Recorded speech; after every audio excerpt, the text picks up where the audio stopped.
Hello, everyone. Welcome to Pets or Family. I'm Tricia Montgomery, along with Jessica Abernathy. your host for this fun and informative video podcast where we talk about the real issues that matter to you as pet parents and way more. How do you make your pets feel like family? Hello, Jessica. How Hi, are you? I'm good. How are you today? Good, good, good. Doing well. We just had a really interesting discussion on notebooks of all things. Right? Because I was pulling out, you got all the different notebooks everywhere around you. And so you were talking about your notebook, that we both have that notebook. I don't know if we call it sort of like an obsession. I would call my notebooks, and it's an obsession. I am a scratch off kind of gal and writing things down. I don't, this rocket stuff, I'm not into it, the technology. I will put things in Google Calendar, but I want my notebooks. So, yeah.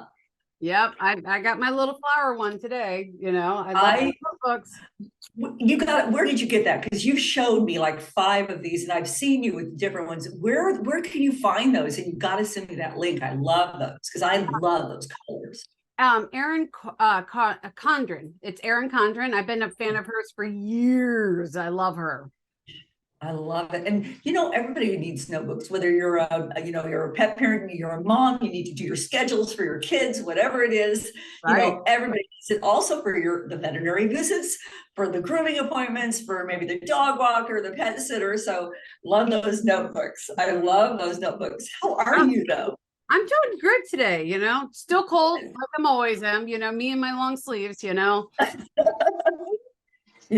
I'm in the fairly warmer climate here, so I think that has something to do with it. Yeah, a little bit of sunshine here. It's always sunshine here, and so also with your attitude too. Yeah, projecting that, and also who can't be positive when we start talking about pets and family. Pets Right. are family, and just that human-animal bond, and really that increased serotonin, and they're making us live longer and happier and healthier lives. I know. I'm excited for our guest today though, because she's got a great personality. She's got great stories. It's stories that you just sit there and you're like, really? Okay, that's gonna be fun to listen to. Yeah. So we're welcoming Liz McCauley today, and Liz McCauley is the executive director of the Cape Coral Veterinary Clinic and Animal Shelter in Cape Coral, Florida.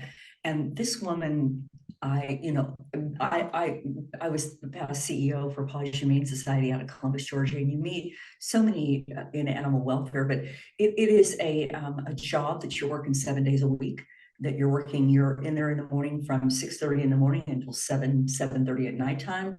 You're managing so many aspects of the organization, and you're dealing with the animals and the staff and the veterinarians and the public, and sometimes that job is, I don't want to say it's a thankless job because there's so much rewarding to go with it, but it's a hard job. And you see things, you see, animals come in that may be injured, you see animals that come in, you see people that may not have the money to take care of themselves or their pets. And she talks about that. And we've talked about that in the past. And it's very, very interesting. She's a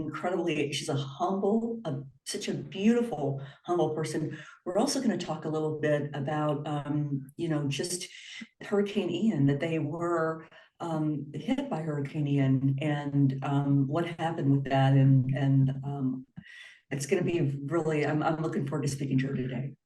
Yeah, and she talks about how, they had a building. Their building it's hurricane proof. And you don't hear that very often. Hurricanes and tornadoes go through a lot of these towns and cities and stuff, and you just see the destruction that goes on. And she was sharing a story with us before she came onto the podcast about how they were sitting there with a lot of the dogs, and they were sitting there playing, and the dogs were just like running around playing, like they were having a play date. And I was just like, seriously, like everybody else is like fleeing and trying to get out of town and like trying to figure out where they're going, and here she is having a play date. And I'm just like, really? Like, I'm like, seriously? I'm like, okay, I don't even know if I could have done that. It's crazy. It's definitely crazy, because if you look at the surrounding areas of Cape Coral and Fort Myers and Naples, destruction. I mean, houses were taken down, buildings were taken down, roofs were, just it remained, that eye of the storm remained over the Cape Coral area for about 20, I think 21 hours, if I'm correct in saying that.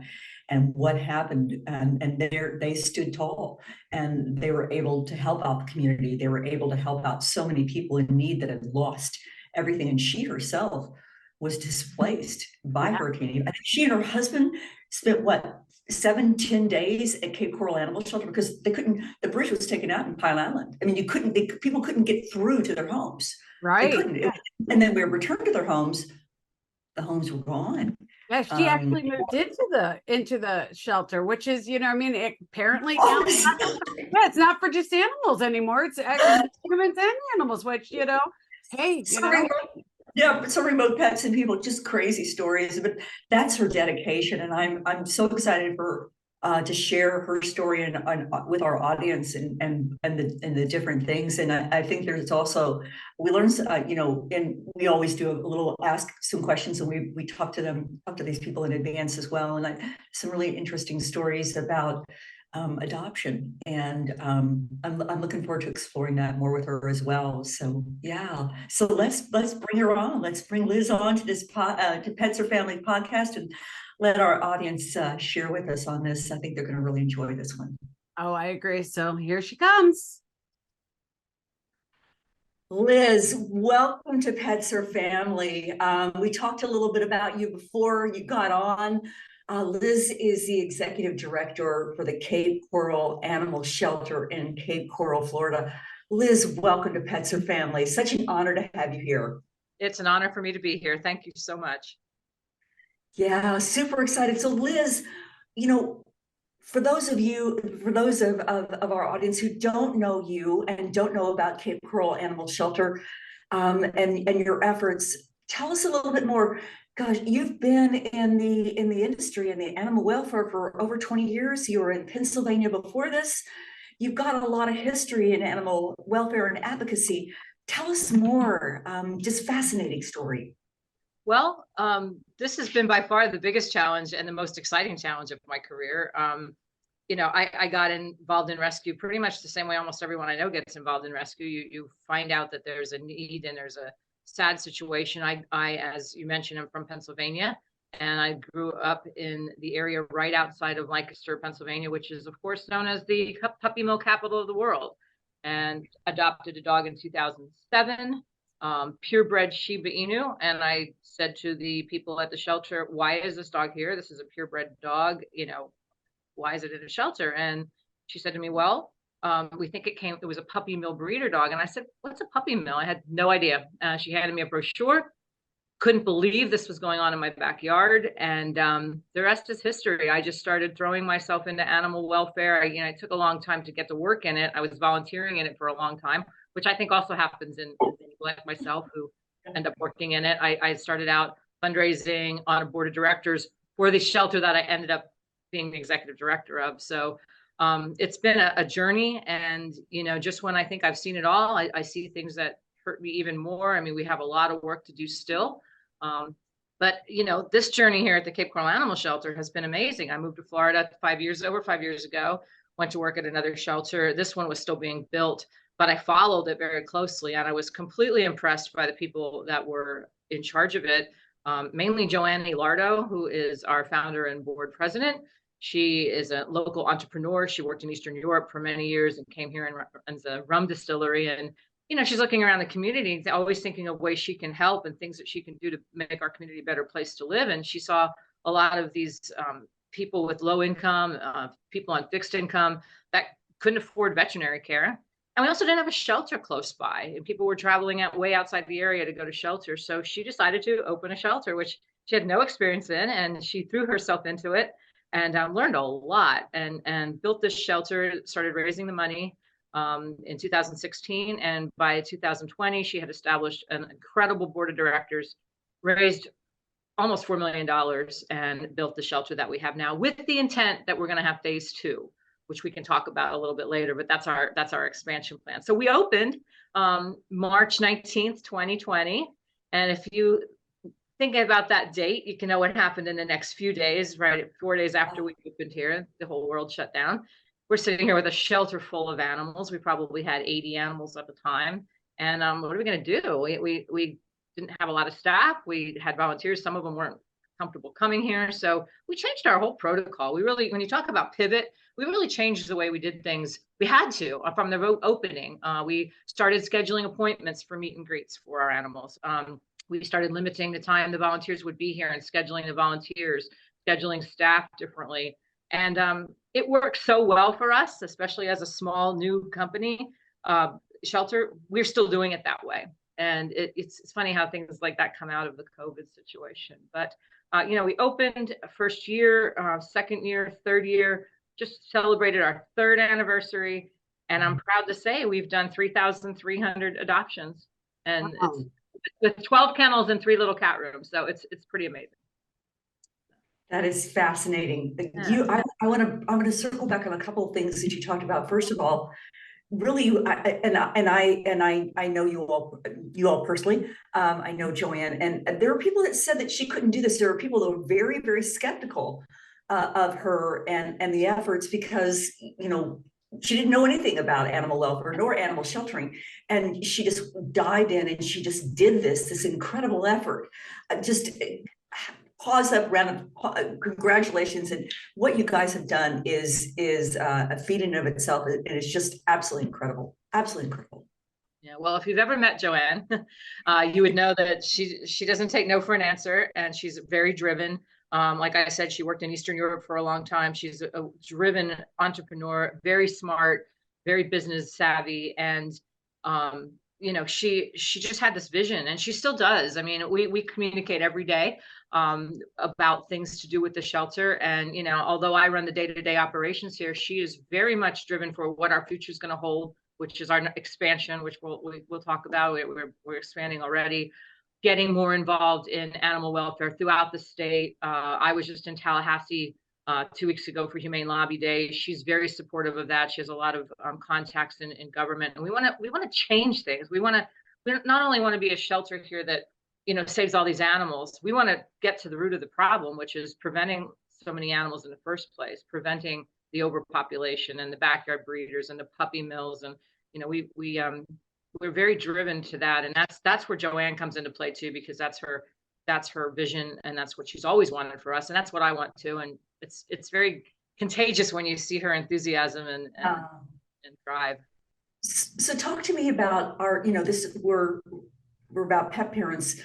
For people in our audience who may not really be familiar with puppy mills, talk to us about puppy mills and the things that maybe pet parents need to know if they're considering getting a dog or a cat. That let's talk a little bit about that, because you touched on that within Pennsylvania, your previous shelter, and that you as a person in Pennsylvania and being part of this didn't know what puppy mills were. Let's talk about that. Yeah, well, for the average person who doesn't know, they do a very good job of disguising what they do. For example, there's a lot of farms in Pennsylvania, and they will have, you know, they'll bring the mother and a few puppies up front, and it looks great, and they're so healthy and happy, and they can have at the back of the property a barn with 500 dogs in it, in kennels, breeding, that never leave those kennels. Breeder dogs that never even step foot on grass. All they're there for is to breed, and it's horrible conditions. That, you know, there's used to be. It's gotten a little better, not much. We changed some laws back in 2008 with Governor Rendell up there, but it hasn't gotten much better. They have no food, water, ventilation. I mean, it's just a money making machine, and that's where the cute little puppies and puppy stores come from. You know, there are great breeders out there. Do not get me wrong. And I have never, you know, there's a lot of advocates who are against all breeding. I don't believe in that. I believe there's responsible breeders out there, absolutely, that care about the breed, that care about the line, that don't breed genetic problems into their litters. Those are good breeders. And if they say to you, I want the dog back, if anything happens for whatever reason, we'll take the dog back. That's a good breeder. That's right. Not the money-making puppy mills. They don't care about anything but the money. And it's really important for the consumer to see that from those places. And we get a lot of dogs in here that are bought at the pet stores, and you know, they have health problems, or you know, people, it doesn't work out, they can't exchange them and take them back. They end up here and they're still paying on some of the dogs sometimes. So it's Right. very unfortunate. And, so education is the big thing. And that's what we try to do. And, people say shelters never get puppies. We have puppies all the time. Shelters never get purebreds. We have purebreds all the time. You just have to look and you have to be diligent and look every day for what you're looking for. So. Right. You had a dog named Churchill in there, if I remember. It was this beautiful, massive hunk of a bulldog or something. I don't even know. It was huge. Yeah, he was beautiful. We just had a little Maltipoo, which of course isn't a purebred, but it was from a pet store.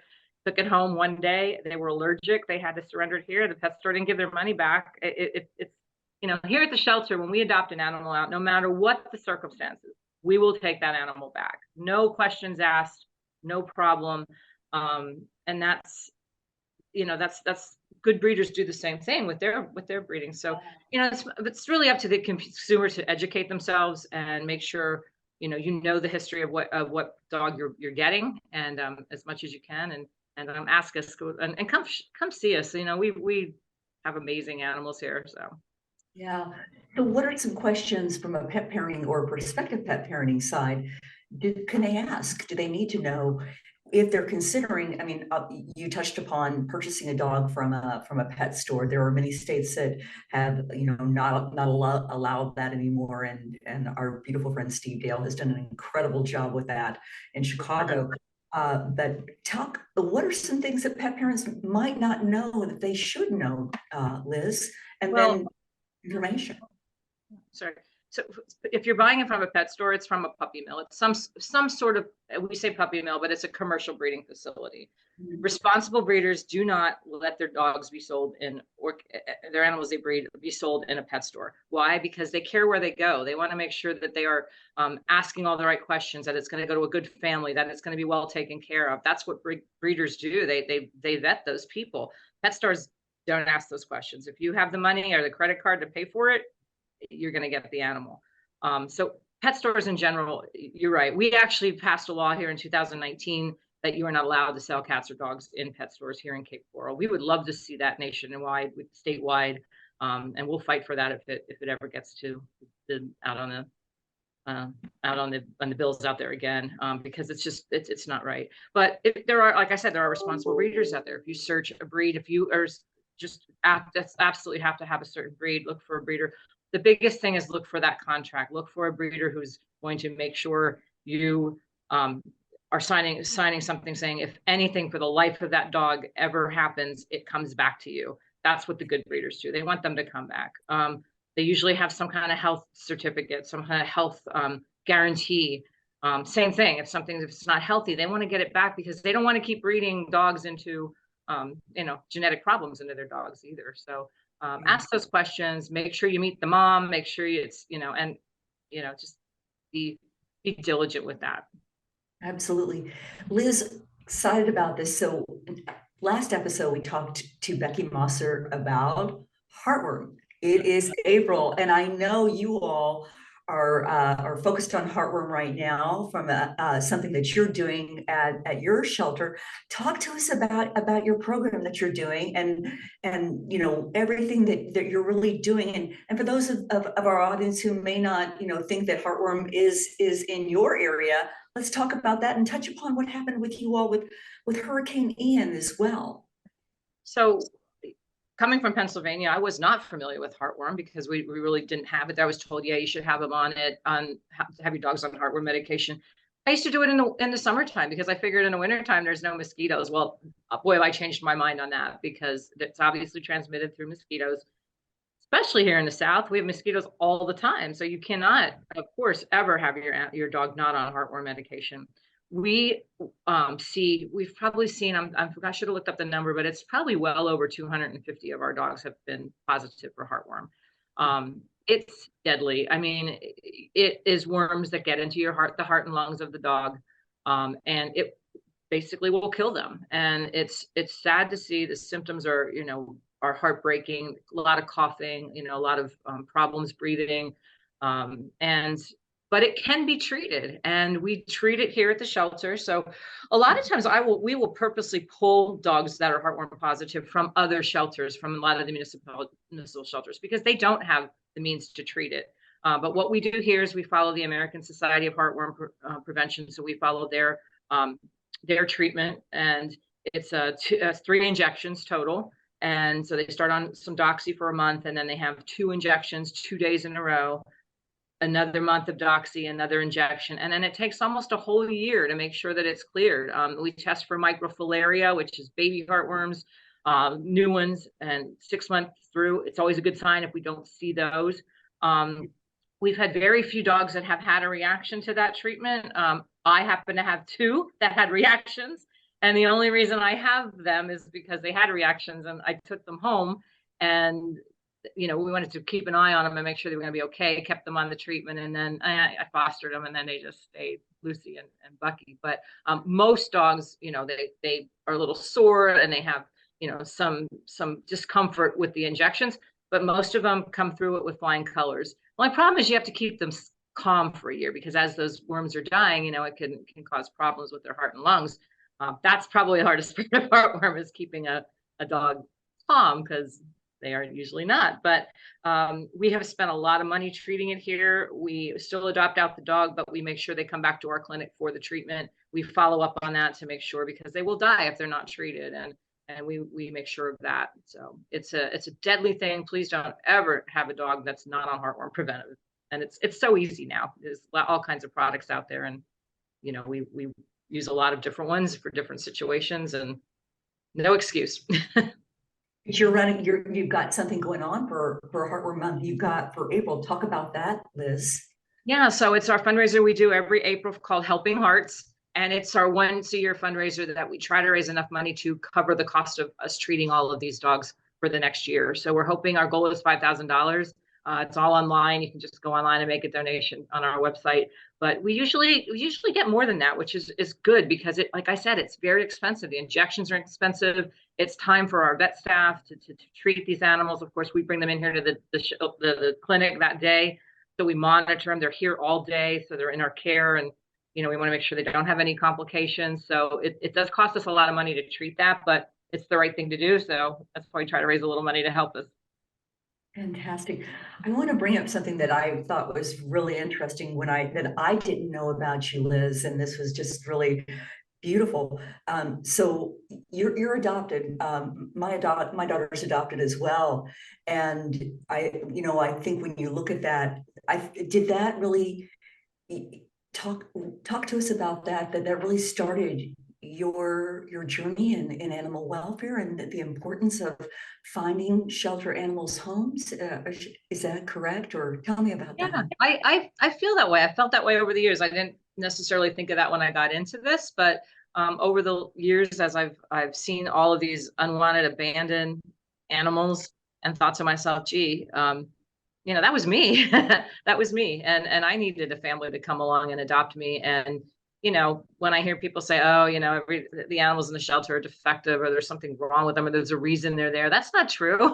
That's not true at all. They just are here for various reasons. And I think my adoption, you know, I was adopted by a wonderful, wonderful family that loved animals, of course. And, you know, it just touches my heart. I do something special on Christmas. I spend every Christmas here at the shelter.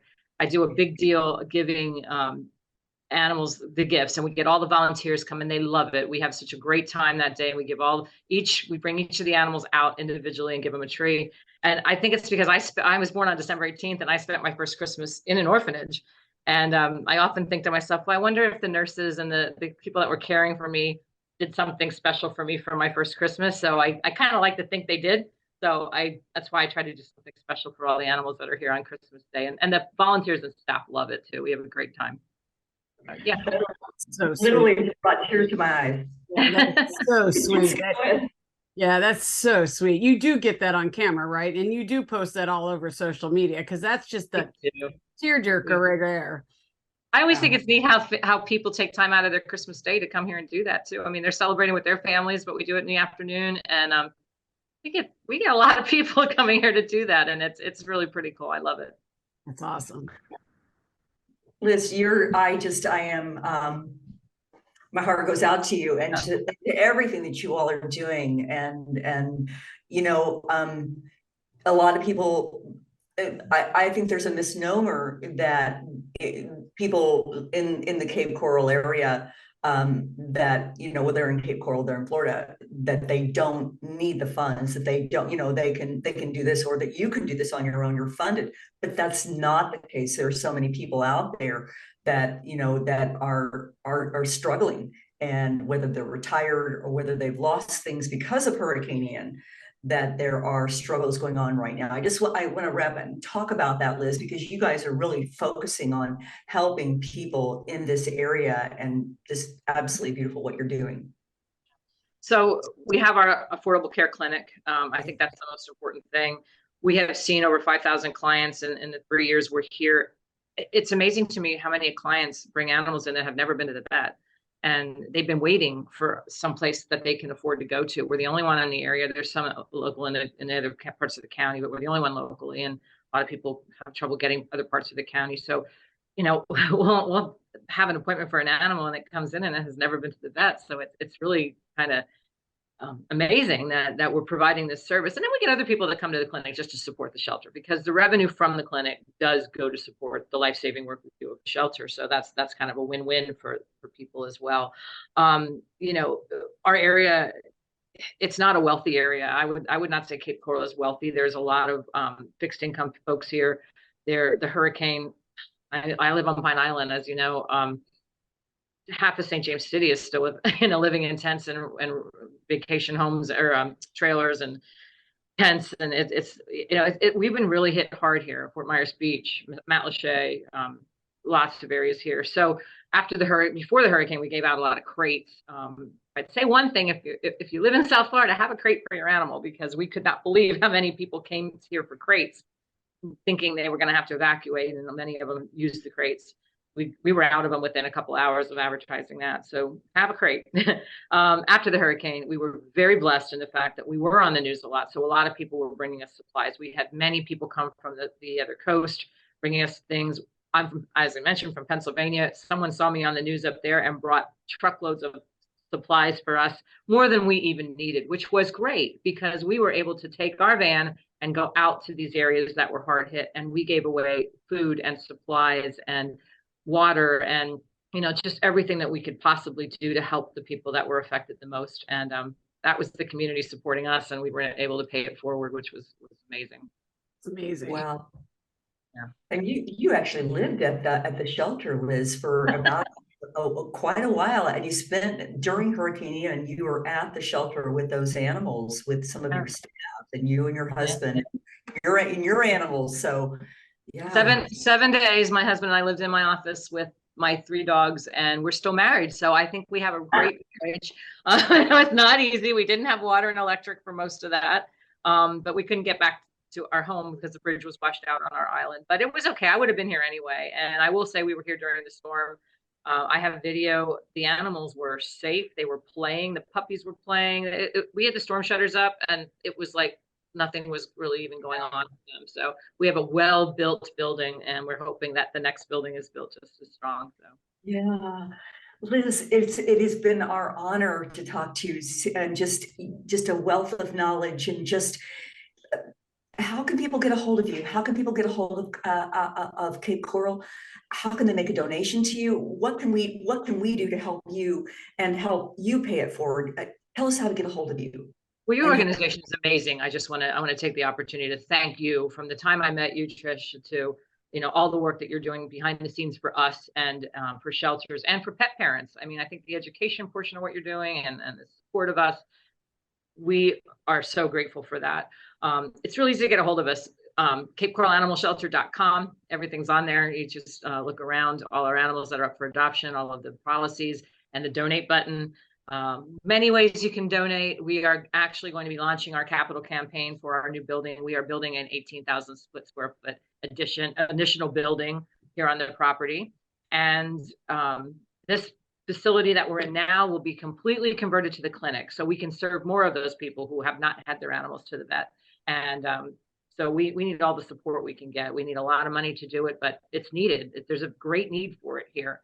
and every penny goes right back into taking care of the animals and their well-being. So please come check us out and come for a tour. If you're local, love to show you around. We'd love to give tours.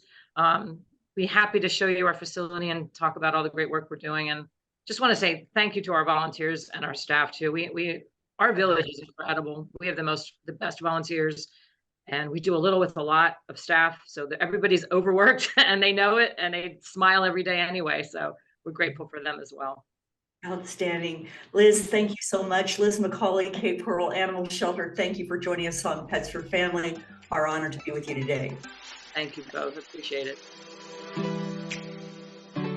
We hope you enjoyed this new episode, and if you did, please leave us a review on Spotify or wherever you're listening to us today.